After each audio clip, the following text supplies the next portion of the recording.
Assalamualaikum warahmatullahi wabarakatuh. Perkenalkan, nama saya Naya Febria. Saya dari Program Studi Pendidikan Matematika, Fakultas Ilmu Tarbiyah dan Keguruan, Universitas Islam Negeri Raden Fatah, Palembang.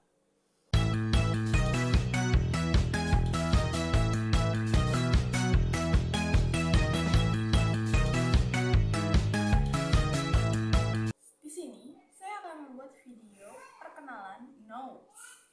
Tidak. Nah, pada kesempatan kali ini, saya akan menjelaskan tentang materi administrasi keuangan. Apa aja administrasi, prosesnya, prinsip-prinsipnya, dan juga fungsinya. Ayo kita ke video penjelasannya. Apa sih administrasi keuangan itu? Jadi, administrasi keuangan adalah serangkaian kegiatan yang berkaitan dengan perencanaan, pengelolaan, pencatatan, pelaporan, dan juga pengawasan keuangan dalam suatu lembaga ataupun organisasi, termasuk sekolah. Tujuan utamanya adalah untuk memastikan bahwa setiap dana yang masuk dan keluar digunakan secara tepat, efisien, transparan, dan dapat dipertanggungjawabkan. Dalam konteks sekolah, administrasi keuangan dimulai dari perencanaan anggaran. Sekolah terlebih dahulu menyusun rencana kebutuhan dana, seperti untuk kegiatan pembelajaran, gaji guru, dan tenaga kependidikan, pemeliharaan fasilitas, pengadaan sarana prasarana, hingga kegiatan siswa. Perencanaan ini penting agar penggunaan dana tidak bersifat asal atau mendadak, melainkan sesuai dengan prioritas dan tujuan pendidikan.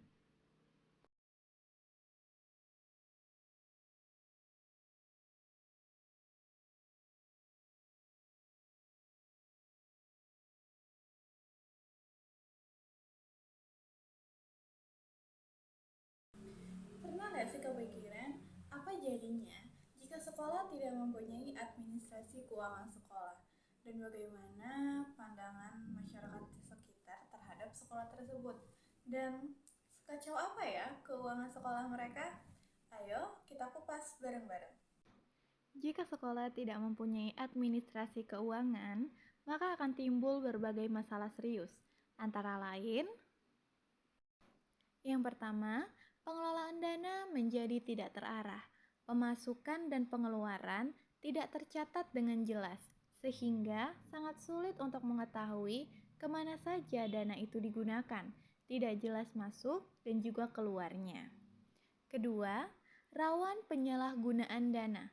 Tanpa pencatatan dan pengawasan, risiko kecurangan, kebocoran, penggelapan, korupsi, atau penyimpangan dana akan semakin besar.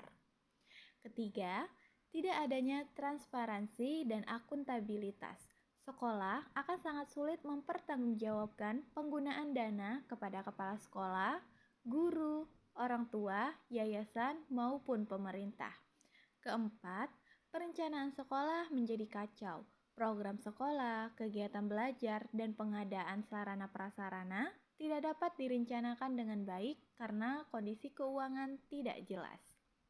Yang kelima, terhambatnya kegiatan belajar mengajar. Kebutuhan penting seperti alat tulis, buku, listrik, air, dan perawatan fasilitas bisa terabaikan. Keenam, masalah hukum dan administratif.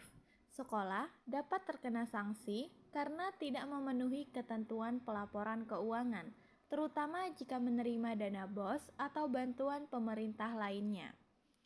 Dan yang terakhir, menurunnya kepercayaan masyarakat. Orang tua dan masyarakat akan ragu mempercayakan pendidikan anaknya kepada sekolah yang pengelolaan keuangannya tidak jelas. Nah, udah paham kan sama penjelasan yang tadi kenapa suatu instansi sekolah itu harus dan juga wajib mempunyai administrasi keuangan sekolah. Contoh simpelnya tadi itu untuk mengatur keuangan sekolah dalam hal besar, hal kecil secara baik dan juga benar. Sekarang kita akan beralih ke prinsip-prinsip administrasi. Nah, di prinsip-prinsip administrasi itu ada 4. Yang pertama, itu ada transparansi. Yang kedua, itu ada akuntabilitas. Yang ketiga, itu ada efektivitas. Ayo, kita bahas satu persatu. Prinsip administrasi keuangan sekolah merupakan landasan utama yang harus diterapkan agar pengelolaan dana sekolah berjalan dengan baik, tertib, dan sesuai dengan tujuan pendidikan. Prinsip-prinsip ini berfungsi sebagai pedoman agar setiap keputusan keuangan tidak menyimpang dari nilai kejujuran, tanggung jawab, serta kepentingan bersama. Untuk yang pertama, itu ada transparansi. Transparansi berarti adanya keterbukaan informasi keuangan kepada seluruh pihak yang berkepentingan, seperti kepala sekolah, guru, tenaga kependidikan, komit sekolah, orang tua peserta didik, dan juga pemerintah. Sekolah harus mampu menyajikan informasi mengenai sumber dana, jumlah dana yang diterima, serta alokasi penggunaannya secara jelas dan juga mudah dipahami. Dengan transparansi, setiap pihak dapat mengetahui bagaimana dana sekolah dikelola dan digunakan. Hal ini penting untuk mencegah kesalahpahaman, menumbuhkan kepercayaan, serta menciptakan iklim kerja yang sehat di lingkungan sekolah. Transparansi juga menjadi langkah awal untuk mencegah praktik penyalahgunaan dana dan meningkatkan partisipasi masyarakat dalam mendukung program sekolah. Kedua, akuntabilitas. Akuntabilitas adalah prinsip yang menekankan bahwa setiap penggunaan dana harus dapat dipertanggungjawabkan, baik secara administratif maupun hukum. Sekolah wajib menyusun laporan keuangannya lengkap, akurat, dan sesuai dengan ketentuan yang berlaku. Melalui prinsip akuntabilitas, sekolah dituntut untuk mengelola dana secara profesional dan bertanggung jawab. Setiap pengeluaran harus memiliki dasar yang jelas, bukti yang sah, serta sesuai dengan rencana anggaran yang telah disusun. Dengan demikian, pengelolaan keuangan tidak hanya bersifat administratif, tetapi juga mencerminkan integritas dan etika pengelolaan pendidikan. Yang ketiga, efektivitas. Efektivitas berkaitan dengan pencapaian tujuan penggunaan dana. Dana sekolah harus digunakan untuk kegiatan yang benar-benar mendukung proses pendidikan, seperti peningkatan kualitas pembelajaran, pengadaan sarana dan prasarana, serta pengembangan kompetensi guru dan tenaga kependidikan. Penggunaan dana dikatakan efektif apabila hasil yang diperoleh sesuai dengan tujuan yang telah direncanakan. Oleh karena itu, sekolah perlu menyusun perencanaan keuangan yang matang agar setiap rupiah yang dikeluarkan memberikan dampak positif bagi peningkatan mutu pendidikan. Dan yang terakhir, ada efisiensi. Efisiensi berarti penggunaan dana secara hemat, tepat, dan tidak boros, tanpa mengurangi kualitas hasil yang ingin dicapai. Sekolah harus mampu membandingkan berbagai alternatif pengeluaran dan memilih yang paling menguntungkan dengan biaya yang wajar.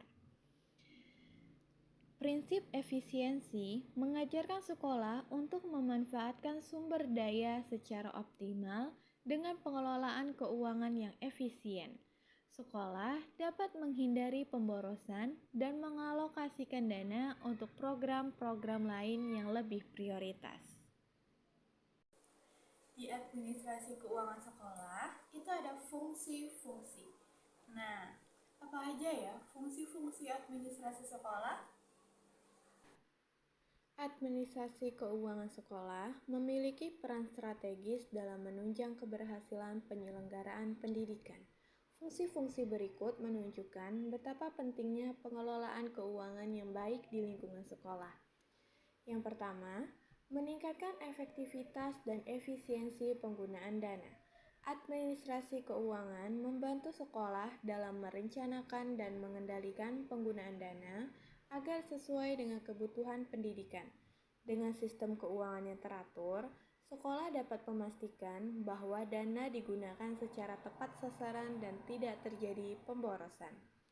Yang kedua, itu ada mendorong akuntabilitas dan transparansi. Melalui pencatatan dan pelaporan keuangan yang tertib, administrasi keuangan mendorong terciptanya pengelolaan dana yang transparan dan dapat dipertanggungjawabkan.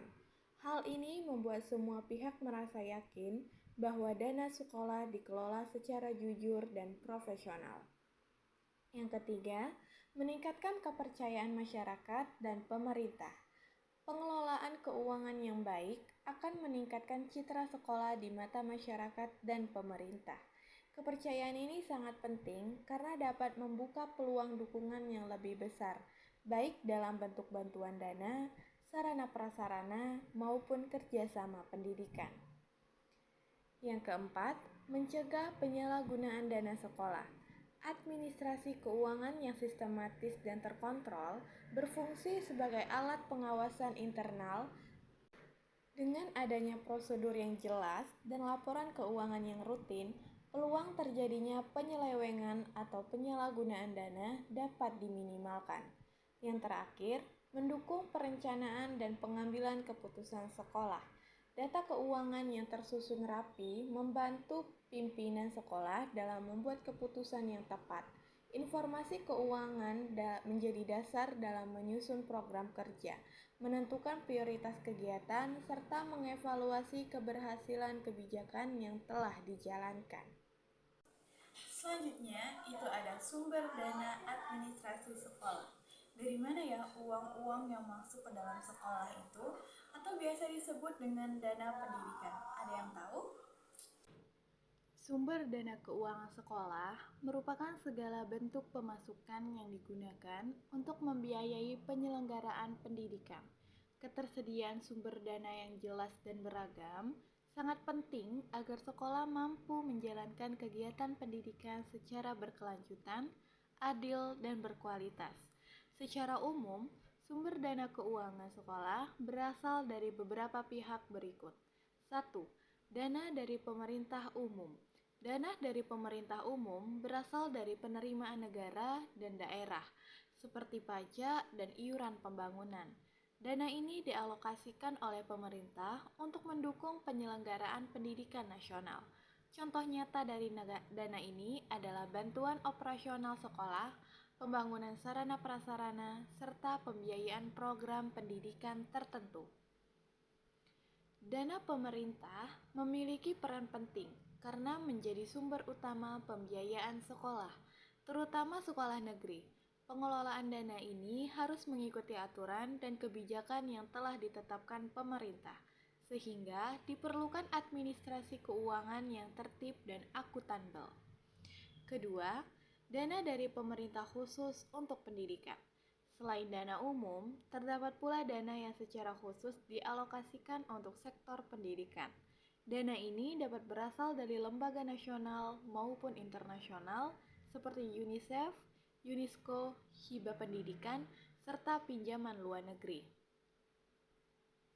Dana dari pemerintah khusus biasanya digunakan untuk program-program tertentu, seperti peningkatan mutu pendidikan, pelatihan guru, pengembangan kurikulum, atau bantuan bagi peserta didik kurang mampu.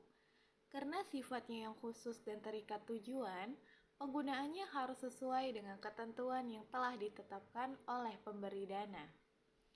Yang ketiga, iuran sekolah atau SPP. Iuran sekolah atau SPP merupakan dana yang berasal dari orang tua atau wali peserta didik. Dana ini digunakan untuk menunjang kebutuhan operasional sekolah yang tidak sepenuhnya dibiayai oleh pemerintah, seperti kegiatan ekstrakurikuler, pemeliharaan fasilitas, dan kebutuhan pembelajaran lainnya. Pengelolaan dana SPP harus dilakukan secara transparan dan adil, mengingat dana ini berasal langsung dari masyarakat. Sekolah perlu memastikan bahwa penarikan dan penggunaan iuran tidak memberatkan orang tua serta sesuai dengan peraturan yang berlaku. Dan yang terakhir, ada sumbangan masyarakat. Sumber dana sekolah juga dapat berasal dari sumbangan masyarakat, baik dalam bentuk dana, barang, maupun tenaga. Sumbangan ini dapat diberikan oleh individu, lembaga, alumni, maupun pihak swasta yang peduli terhadap pendidikan.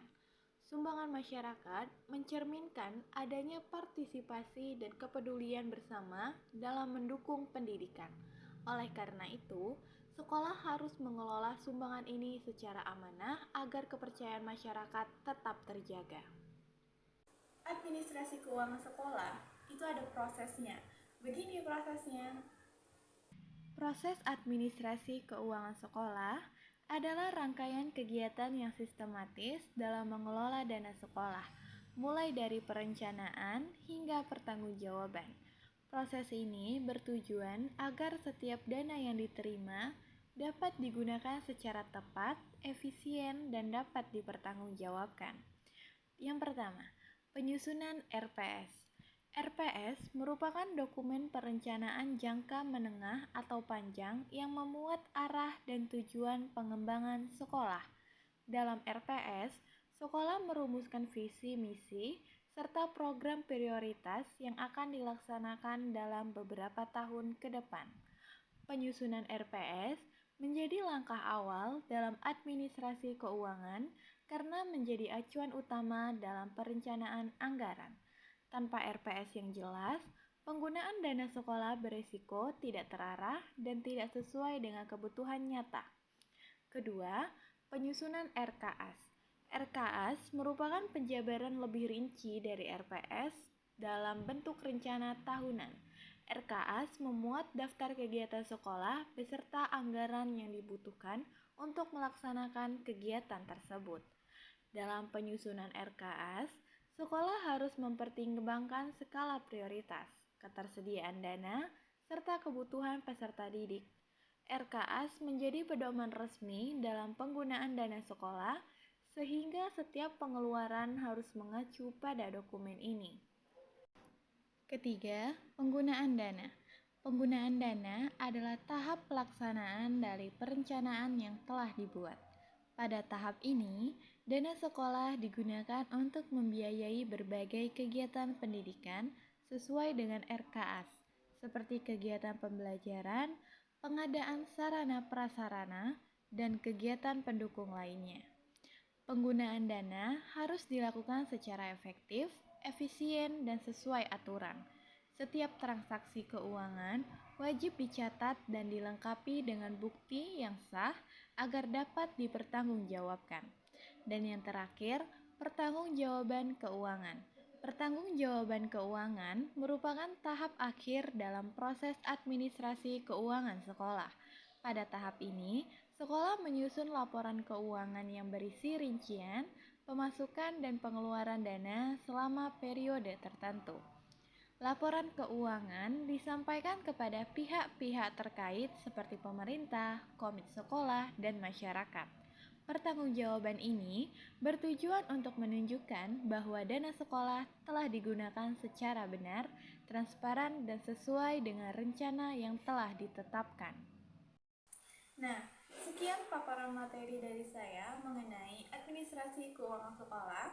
Jika ada salah kata, saya mohon maaf. Kepada Allah, saya mohon ampun. Saya akhiri. Wassalamualaikum warahmatullahi wabarakatuh. Sekian, bye-bye.